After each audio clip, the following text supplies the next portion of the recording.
So the mid-1990s saw a new initiative, the ICU liaison nurse role.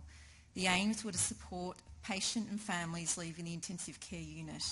Prior to 2004, only 2 reported ICU liaison nurse services existed.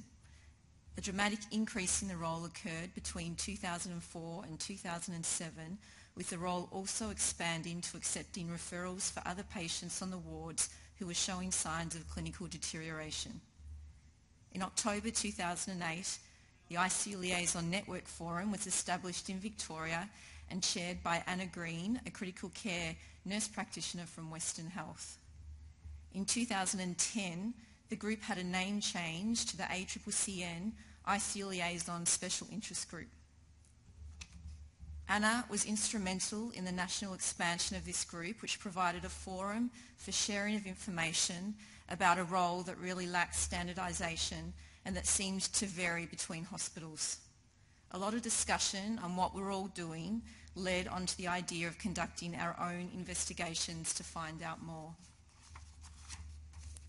In 2012, the ACCCN ICU Liaison Special Interest Group published the uptaking caseload of ICU liaison nurse services in Australia and identified 17 Australian ICU liaison nurse services that had been introduced between 1999 and 2011, and revealing that ICU liaison nurses reviewed patients post-ICU discharge, during or after rapid response team review, and referrals from the ward.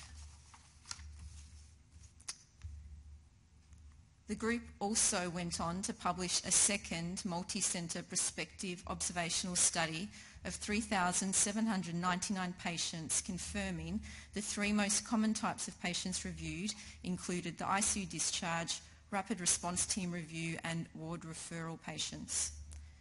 It also revealed that the in-hospital mortality of ICU liaison reviewed patients was just over 10%.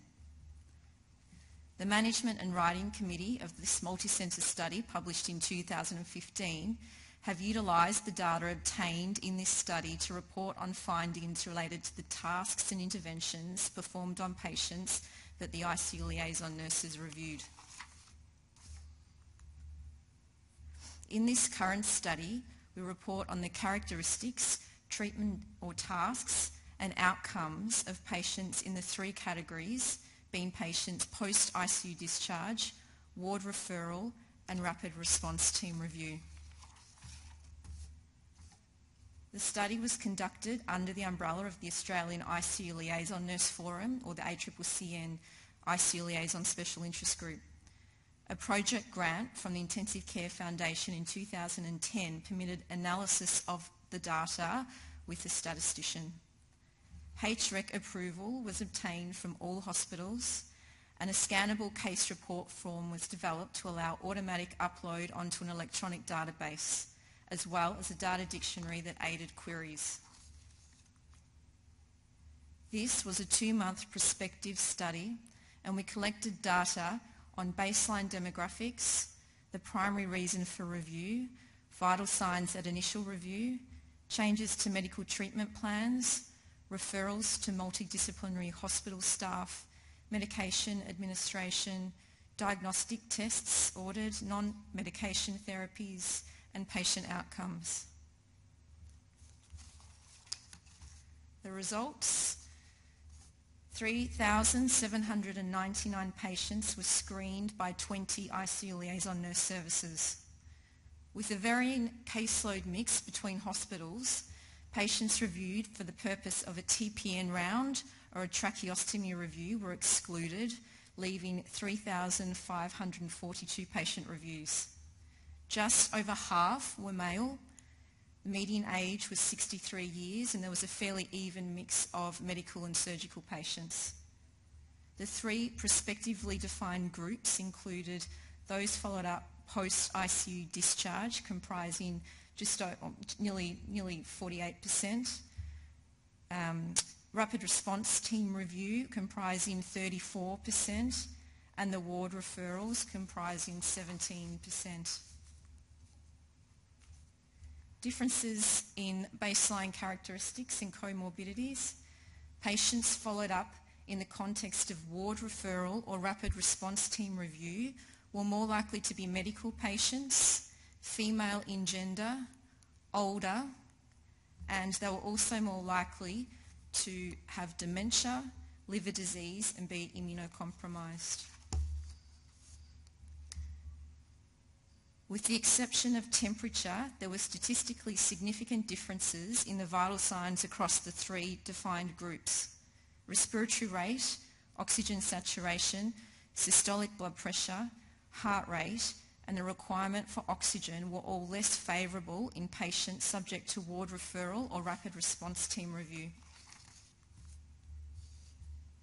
Similarly, patients subject to ward or rapid response team review had lower levels of consciousness, and this was particularly the case for the rapid response team review patients, during which 8.5% of these were unresponsive to pain.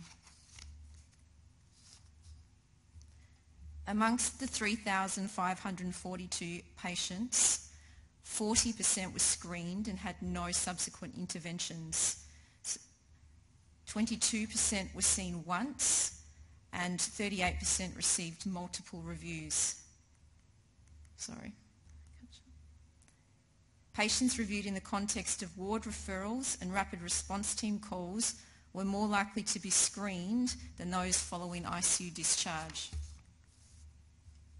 Referrals made to ICU medical staff and specialist doctors occurred more commonly in ward referral and rapid response team reviewed patients, as was the implementation of new treatment limitations.